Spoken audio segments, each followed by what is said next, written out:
ఆదివారం అమావాస్య సందర్భంగా మేషరాశి వారికి ఒకవైపు ఏళ్లనాటి శని ప్రారంభ సంచార స్థితిలో ఉన్నప్పుడు ఎలాంటి విధి విధానం పాటించడం వలన గ్రహాల దోషాన్ని తొలగించుకొని ఐశ్వర్యాన్ని పొంది ఆధ్యాత్మిక చింతనలో ఉన్నతమైన జీవితం ఎలా పొందాలో ఈ వీడియోలో సవివరంగా సంపూర్ణంగా తెలుసుకుందాం.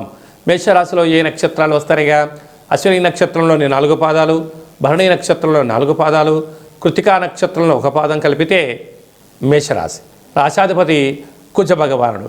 వీరికి తృతీయంలో గురువు, విశేషమైనటువంటి పంచమ కేతు సంచార స్థితి, భాగ్యంలో బుధుడు, రాజ్యస్థానంలో త్రిగ్రహ సంచార స్థితితో కూడుకున్నటువంటి 19వ తారీఖున 20వ తారీఖున పంచమగ్రహ కూటమి రాజ్యస్థానంలో జరుగుతుంది. కనుక వృత్తులలో, ఉద్యోగాలలో, వ్యాపారాలలో, పెట్టుబడులలో, లావాదేవీల విషయాలలో అనేక రకాలమైనటువంటి మార్పులు రాబోతున్నాయి.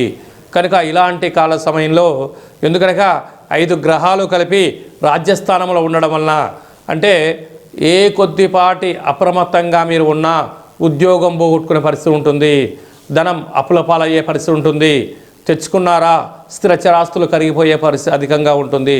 కనుక ఇలాంటి కాల సమయంలో తప్పక ఈ తెల్ల జిల్లేడు వృక్షం దగ్గర ఆదివారం అమావాస్య సందర్భంగా ఎర్రటి ఒత్తులతో దీపాన్ని పెట్టడం, ఆ గణపతి స్వామివారిని పెకిలింపజేసి సింధూరాణం పూసి ఇంట్లో పెట్టుకొని ఇంటి గుమ్మం దగ్గర ఎర్రటి గుమ్మడికాయను ఛేదింపజేసి పగలగొట్టినట్లయితే సకలమైన దోషం తొలగిపోతుంది.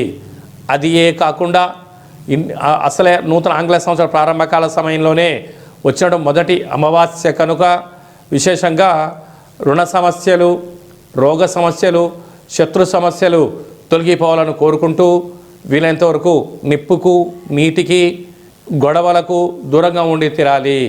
లేకపోతే ఉద్యోగంలో, వ్యాపారంలో అనంతమైనటువంటి ఇబ్బందులు కలగజేసే పరిస్థితి ఉంటుంది. కనుక సాఫ్ట్వేర్ ఉద్యోగస్తులు, హార్డ్వేర్ ఉద్యోగస్తులు, వ్యవసాయ సోదరీమణులు, గృహ భవన నిర్మాణ కార్యక్రమం చేసేటువంటి వారు, రాజకీయ నాయకులు, హోటల్ వ్యాపారస్తులు, మార్కెటింగ్ రంగంలో ఉండబడిన వారందరూ కూడా ఎంతో ఓర్పుగా, ఎంతో నేర్పుగా, సత్ప్రవర్తనగా ఉండి తీరాలి. కనుక ఆదివారం అమావాస్య సందర్భంగా మీరు ఆ యొక్క సూర్యారాధన, తెల్ల జిల్లెడు వృక్షం యొక్క పూజ, కుక్కకు, కాకికి ఆహారాన్ని పెట్టడం వలన సకల దోషాలు తొలగిపోతాయని చెప్పి గమనించాలి.